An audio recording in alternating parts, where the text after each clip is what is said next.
Dingin malam tirai kenanganku menyalahkan sekurun ingatan. Terciptalah rimba kehidupan, percintaan dalam perjuangan. Alam bagai mengerti segala yang terjadi. Embun menitis panas simpati, pertemuan tiada awal akhir.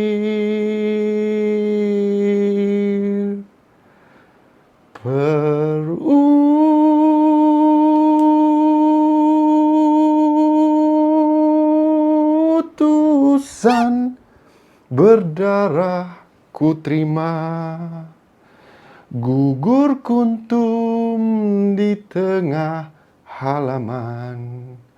Medan ini ku rasakan sepi, terpaku pilu.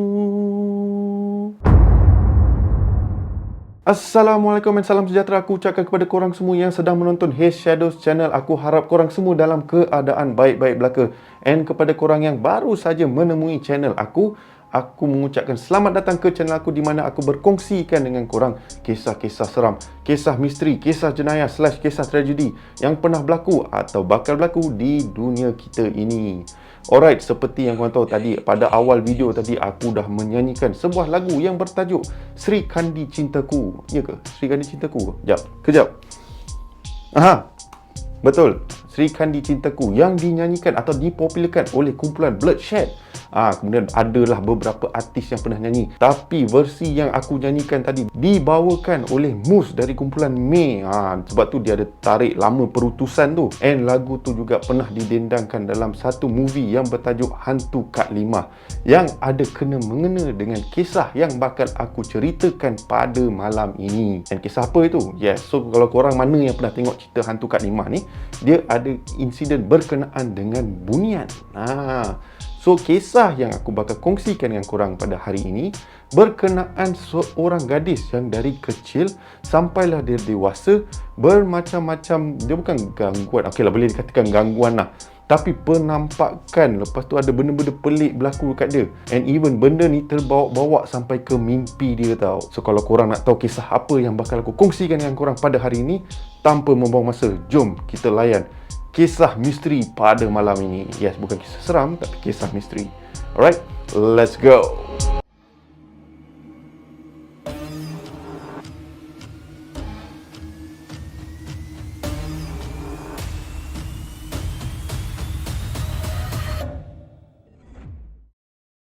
Alright guys, so kisah pada hari ini berlaku kepada seorang gadis yang bernama Izzah yang berasal daripada Penang.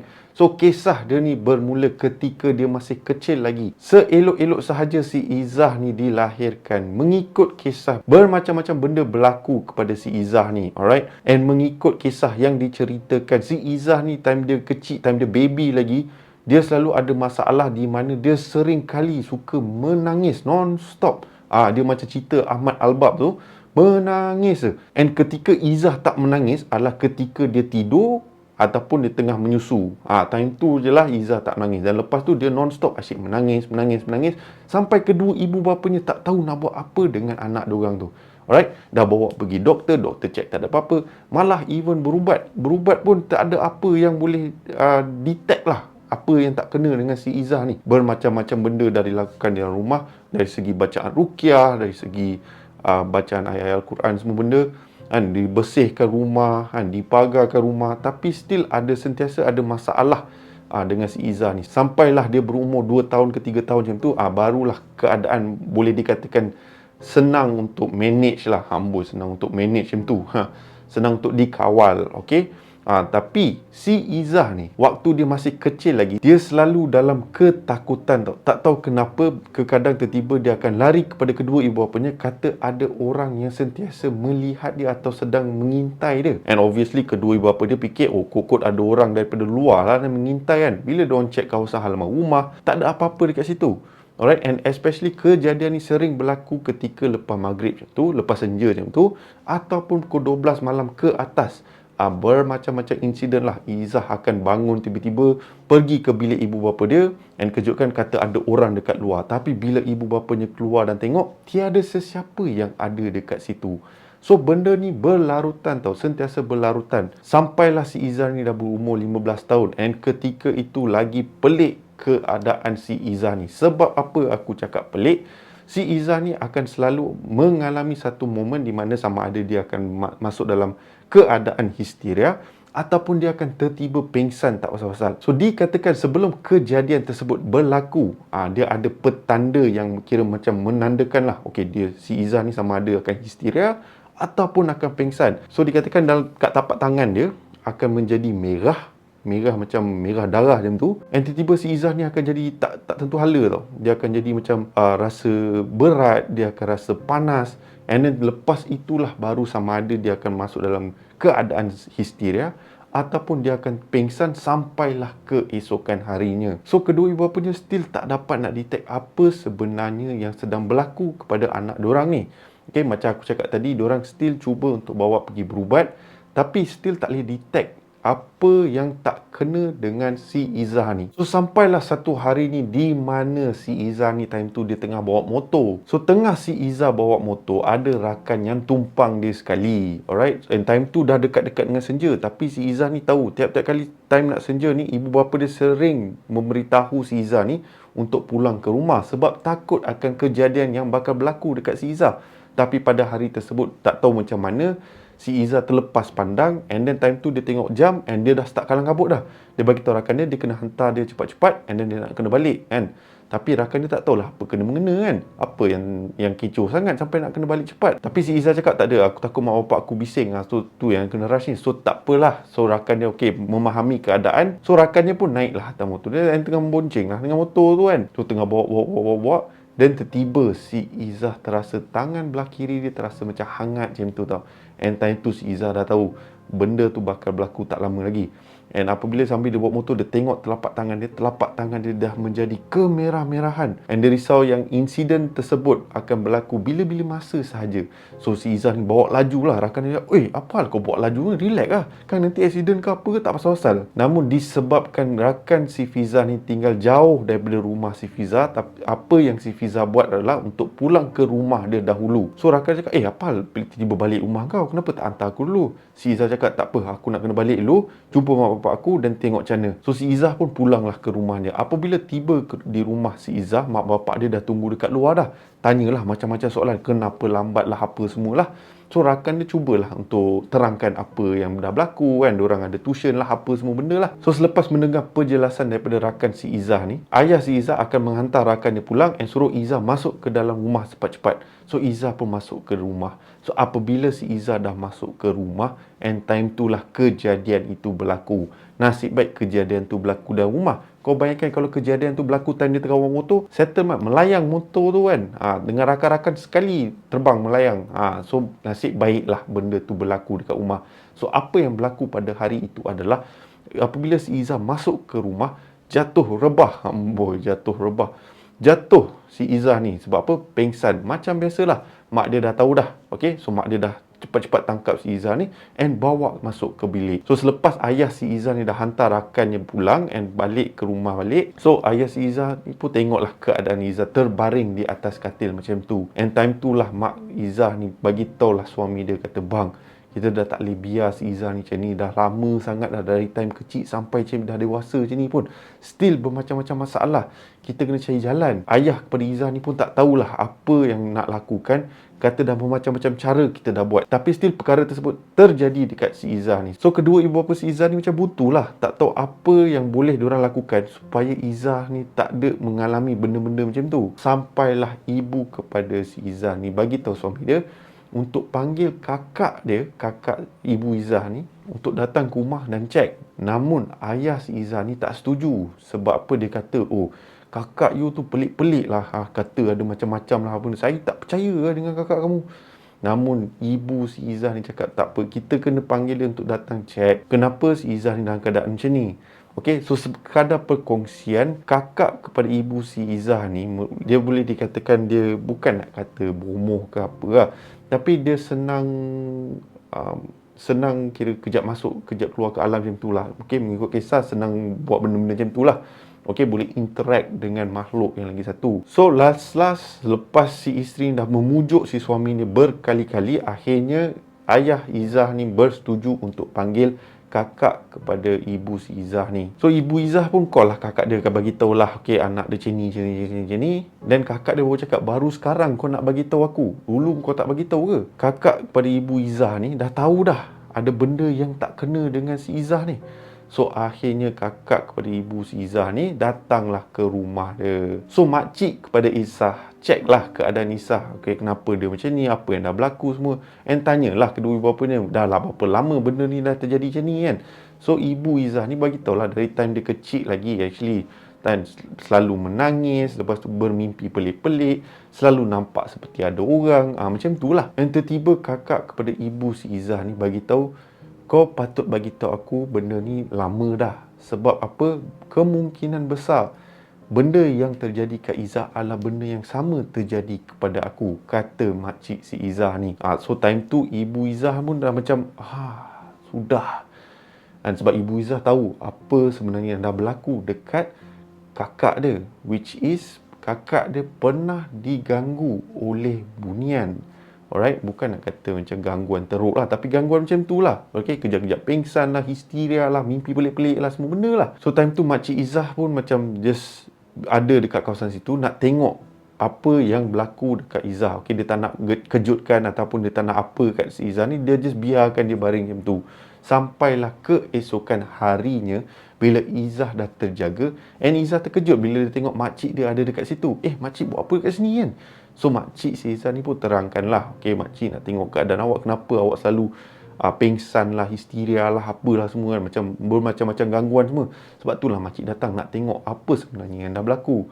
So, makcik dia pun cek, makcik dia pun tanya beberapa soalan. So, Izzah pun jawab lah ke jenis-jenis gangguan yang dia pernah terkena sejauh yang dia boleh ingat lah dari time dia kecil sampailah dia berumur 15 tahun. So, pada ketika itu, makcik Izzah ni hanya syak yang ada bunian yang sentiasa mengganggu Izzah, tapi tak tahu gangguannya dari segi apa. So, selepas tu, makcik si Izzah ni bagi tahu yang dia akan stay dekat rumah si Izzah ni untuk beberapa minggu macam tu, untuk tengok keadaan Izzah. Alright, supaya dia bolehlah berubat ke apalah macam tu, okey. Dan dia perasan selang beberapa hari macam tu Izzah akan pingsan ataupun histeria semua benda. So sampailah satu tahap di mana makcik kepada si Izzah ni buatlah bacaan doa dalam rumah, okey, supaya Izzah ni dilindungi, tak diganggu and everything all. And selepas semua benda tu dah dilakukan, alhamdulillah kelihatan seperti Izzah dah makin pulih. Time tu bila time-time senja, dia tak ada apa-apa pengsan ke ataupun histeria, tak ada mimpi-mimpi yang pelik. So everything dah nampak macam normal. Kedua ibu bapa dia rasa macam alhamdulillah, akhirnya benda ni dah berhenti. Tak ada lah gangguan-gangguan pelik yang berlaku dekat si Izzah ni. So selepas insiden tersebut, makcik Izzah pun cakap okey lah, rasanya tugas dia dekat situ dah selesai. So makcik Izzah pun nak pulang ke rumah dia. Dan selepas makcik Izzah pulang, di sinilah mana berlakunya satu insiden yang boleh dikatakan agak pelik and juga satu insiden yang agak misteri lah. Okay, di mana satu malam ni, di mana selepas Izzah dah selesai semua kerja-kerja sekolah dia, everything all, and Izzah pun masuk tidur. And bila dia masuk tidur, si Izzah ni termimpi sesuatu yang dia sendiri tak boleh nak bayangkan ataupun gambarkan ataupun memahami lah. Senang cerita, amboi gambarkan semua. Okay, memahami apa yang sedang berlaku dalam mimpi tersebut. So inilah apa yang berlaku di dalam mimpi si Izzah. Seingat aku, kita pernah bertemu dulu di suatu pesta keramaian. Anggun wajahmu menjadi perhatian,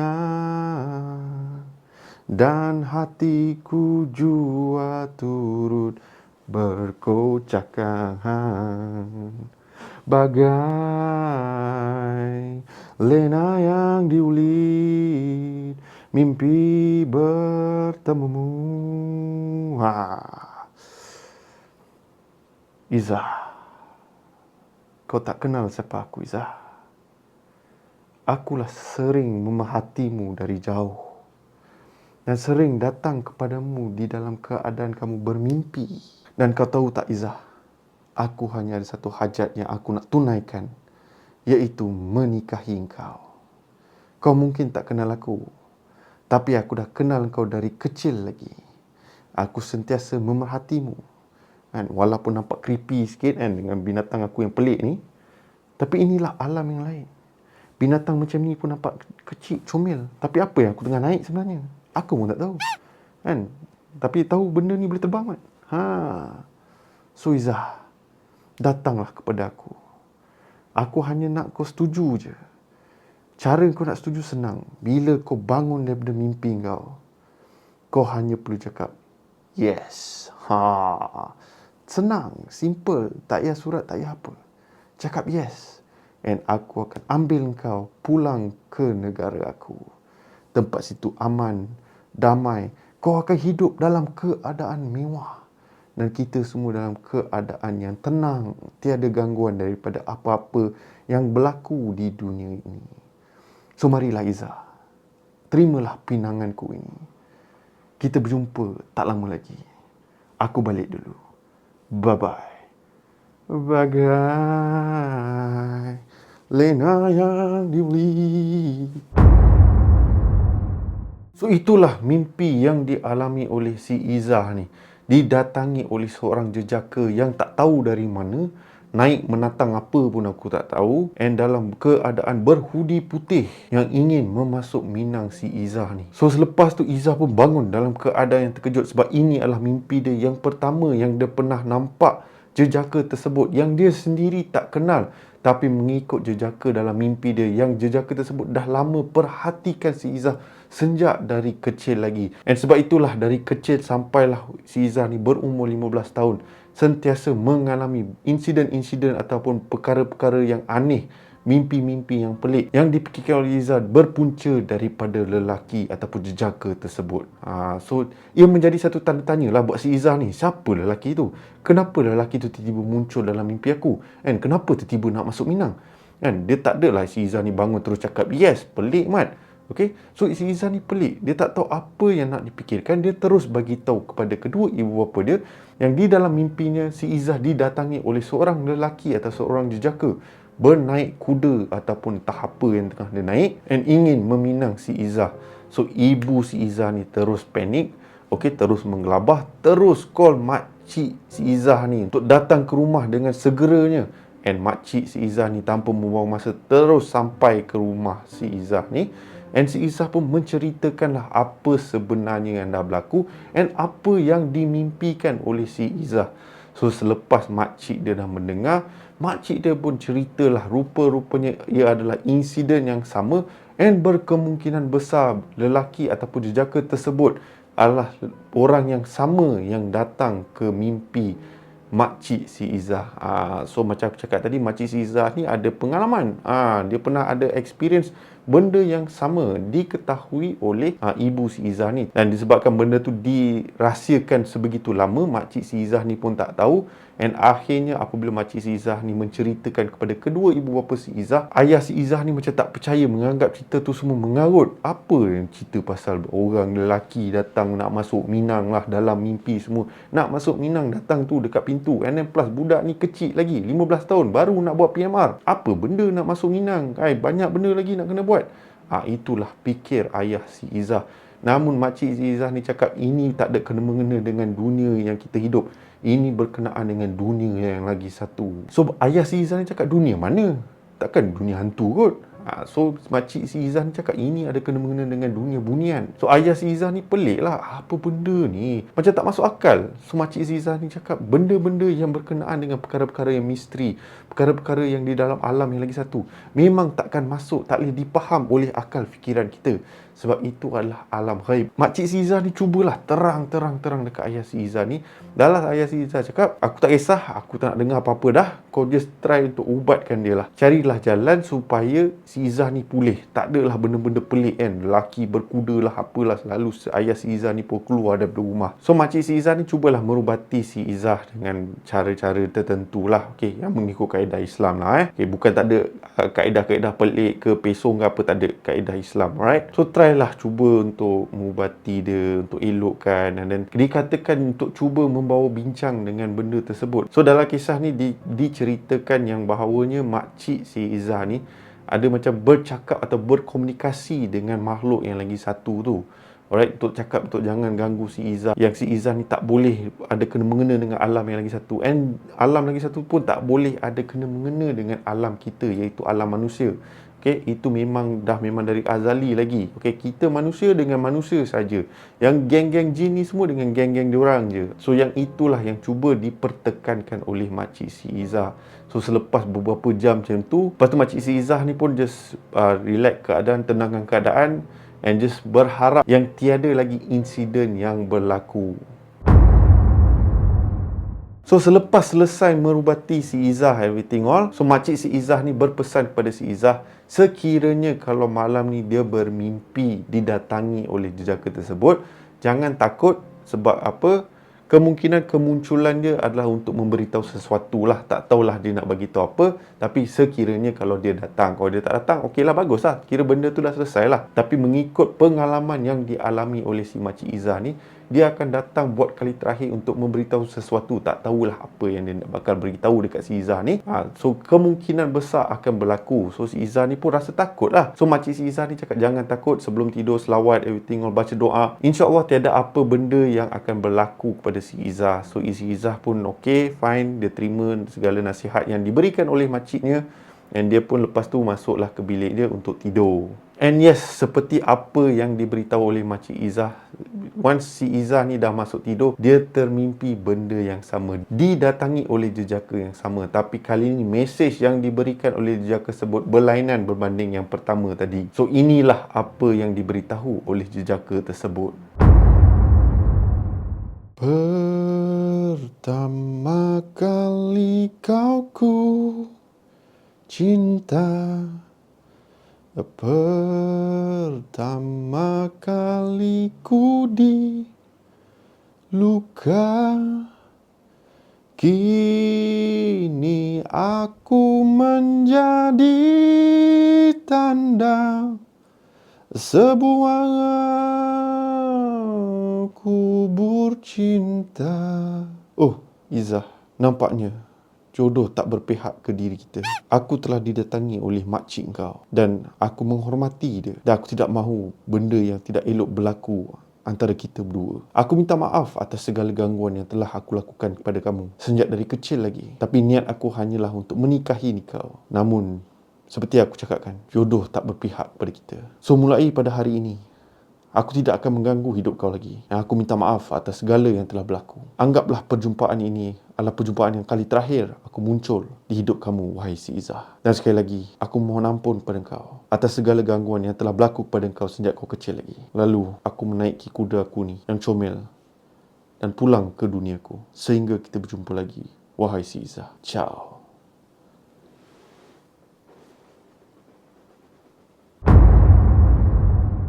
So selepas mimpi tersebut, si Izzah pun terus bangun dan keluar daripada bilik dia untuk mencari makciknya. And kebetulan makcik dia masih berada dekat luar. And seolah-olah makcik si Izzah ni tahu yang Izzah akan bermimpi sesuatu. Okay, so makcik dia terus bagi tahu si Izzah ni cerita apa yang dah berlaku. Lalu si Izzah pun menceritakan apa yang dah berlaku, siapa yang mendatangi mimpi dia. Dan si Izzah pun cakap yang jejaka tersebut meminta maaf atas segala gangguan yang telah berlaku kepada si Izzah. So makcik dia macam memahami lah, kata yang lelaki ataupun jejaka tersebut tak akan mengganggu hidup si Izzah lagi. So si Izzah ni pelik lah, tanyalah makcik dia macam mana makcik dia tahu semua benda. So macam aku cakap tadi, makcik si Izzah ni pun menceritakan lah sebenarnya apa yang dah berlaku kat si Izzah ni dah pernah berlaku dekat makcik dia. Dia ibarat macam benda ni keturunan tau. Salah satu daripada pihak belah perempuan akan dapat ataupun terkena dengan benda macam ni tau. Tak tahu kenapa, tapi memang dah keturunannya macam itulah sebelum-sebelumnya. Nenek si Izzah lah, moyang si Izzah lah, adalah insiden-insiden macam tu. Okay, tak tahu kenapa, tapi Bunian tu memang minat ataupun suka dengan perempuan dalam keluarga si Izzah ni. So lepas makcik dah ceritakan background semua, kenapa benda tu semua dah terjadi. So sambil berubat tu, makcik dia adalah macam aku cakap tadi, berkomunikasi dengan makhluk tersebut untuk bagi tahu jangan ganggu. And kedua, ibu bapanya tak meredoi sekiranya anak dia bernikah ataupun mengahwini jejaka tersebut. And macam aku cakap tadi, makhluk yang sentiasa mengganggu si Izzah ni, dia bukan mengganggu dari segi teruk-teruk macam hantu-hantu ke apa. Dia sekadar mendatangi ke dalam mimpi si Izzah, ataupun disebabkan kehadirannya akan selalu membuat si Izzah macam sakit, pingsan, histeria dan macam-macam lagi lah. Tapi tak tahulah, dikatakan bukan untuk niat yang jahat. Okey, sekadar hanya untuk kira macam berkenalan dengan si Izzah and ingin mengahwini si Izzah. Sampai macam tu, Mat. Time aku dengar kisah ni, aku macam, biar betik cerita macam ni kan. Tak pernah aku dengar. Tapi dikatakan memang adalah kisah-kisah macam ni di mana mereka didatangi oleh Bunian dan disebabkan Bunian tersebut minat dengan dorang and nak mengahwini lah apa semua. Tapi dari segi betul atau tak, aku serahkan kepada semua viewers yang sedang menonton. And maybe korang boleh share pendapat korang berkenaan dengan kisah yang aku kongsikan dengan korang pada hari ini. So Alhamdulillah, selepas insiden tersebut, si Izzah ni tak ada lah terkena gangguan-gangguan apa-apa dah. And then bila time senja-senja ke apa, dah tak ada dah benda-benda pelik yang berlaku kat tangan dia, ataupun dia pengsan ke, histeria ke, dah tak ada dah. Ibarat macam for the first time lah, untuk pertama kalinya, kehidupan si Izzah ni macam orang-orang normal lah, okay? And bagi dia adalah satu pengalaman yang pelik, tapi at the same time interesting. Okay, tak pernah berlaku, mungkin dia fikir tak pernah berlaku kat orang lain, ataupun mungkin pernah berlaku lah, okay? So macam aku cakap tadi, kisah pada hari ini merupakan satu kisah yang lain daripada yang lain yang pernah aku dengarkan. Dan sebab tu aku menganggap kisah ni bukan sebagai kisah seram, tapi lebih kepada kisah yang misteri. Sebab kita tak boleh nak faham apa sebenarnya yang berlaku. Okay, macam mana Bunian boleh interact macam tu semua. And aku pun sebenarnya ada satu persoalan jugalah. Okay, bila kita cerita pasal Bunian and everything all, masyarakat kita sentiasa menggambarkan Bunian ni berjubah putih, okey, ataupun berserban lah, and then duduk dekat satu perkampungan yang cantik, tenang, and orang-orang dia semua handsome, cantik-cantik, perempuan-perempuan ni pun semua cantik. Macam itulah gambaran, which aku sebenarnya tak berapa nak, bukan nak kata apalah, okey, aku just cuma tak berapa nak faham dia punya konsep dia. Sebab bagi aku, bila apa-apa yang berkenaan dengan alam lagi satu ialah alam jin lah. Tapi jelmaan dia lebih kepada seperti macam orang yang alim-alim macam tu lah. Okay, tapi itulah image masyarakat kita memberi kepada orang-orang Bunian ni. Aku tak tahulah, maybe ada latar belakang di sebalik Bunian yang aku tak tahu. Yang mana korang tahu, korang boleh share dekat komen di bawah. Okay, sebab yelah, mungkin kita boleh kongsi pendapat kan. At least something lah, aku dapat tahu sesuatu, korang pun dapat tahu sesuatu. Okay? Alright guys, so sampai sini sahajalah kisah kita pada hari ini, di mana macam aku cakap tadi, kisah hari ini bukanlah satu kisah seram, tapi bagi aku adalah satu kisah yang misteri, kisah yang tak masuk akal, benda yang kita sendiri tak boleh nak fikirkan macam mana benda tu boleh terjadi. And then gangguan dia bukanlah dari segi gangguan yang seram-seram ke apa kan. Dia lebih macam memperkenalkan diri lah katanya. Alright. Tapi yelah, bila kita sembang pasal benda-benda Bunian ni semua, benda tu luas lah. Dia punya, kalau kita nak bincang pasal benda ni, memang sesilap video ni berjam-jam kan, tak habis. So macam aku cakap tadi, kalau korang ada kisah yang ataupun ada story-story yang berkenaan dengan Bunian ni, korang bolehlah share pendapat korang berkenaan kisah yang aku ceritakan pada hari ini. So seperti biasa, kalau korang suka pada kisah yang aku kongsikan pada hari ini, korang boleh tekan butang like yang ada di bawah. And kepada viewers-viewers aku yang masih belum subscribe ke channel aku, korang boleh tekan butang subscribe, diikuti dengan bell notification supaya mana-mana video yang aku uploadkan korang akan diberitahu terlebih awal. So seperti biasa, nama aku Shadows, and by the orders of the Shadows, stay safe, stay healthy, sehingga kita berjumpa lagi di konten yang akan datang. Assalamualaikum.